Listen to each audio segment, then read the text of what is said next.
হাসিনা পলাইছে এই গুঞ্জন শুরু হইল সকাল ১১টার দিকে। ১২টা ৩০টার মধ্যে মোটামুটি সবাই বুঝে গেল খেলা শেষ। ১টার দিকে মেইনস্ট্রিম মিডিয়াও খবর দিতে শুরু করল। কিন্তু আমাদের বিপ্লবী আপা মাহমুদা মিতু তখন কোথায়? ১১টায় নাই, ১২টা ৩০টা তাও নাই, ১টায়ও নাই।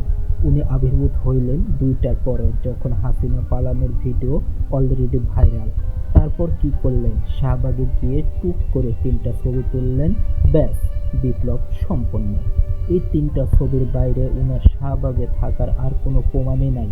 শাহবাগ বাদ দেন, সারা বাংলাদেশের কোনো আন্দোলন মিছিল প্রতিবাদে উনার একটা ছবিও নাই, একটা স্ট্যাটাস নাই, একটা পোস্ট নাই, একটা চেক ইন নাই।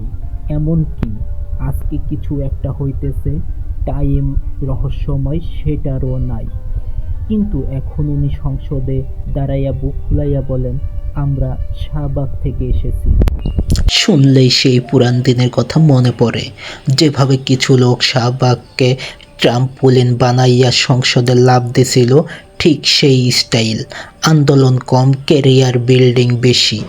মিতু আপার শাহবাগও মনে হয় সেই স্পেশাল এডিশন শাহবাগ, যেখানে বিপ্লবের চেয়ে সেলফির গুরুত্ব বেশি, আর আন্দোলনের চেয়ে এমপি হওয়ার স্বপ্ন বড়। জামাতও কম যায় না। সারাদিন একটু তেল পাইয়া এমন একজনকে সংসদে পাঠাইছে, যার রাজনৈতিক সিভি বলতে বিকালে ৩টা ছবি। এখন সেই ৩ ছবির জোরে উনি নিজেকে প্রায় শাহবাগের চেতনা গুয়ে ভরা বানাইয়া ফেলছেন।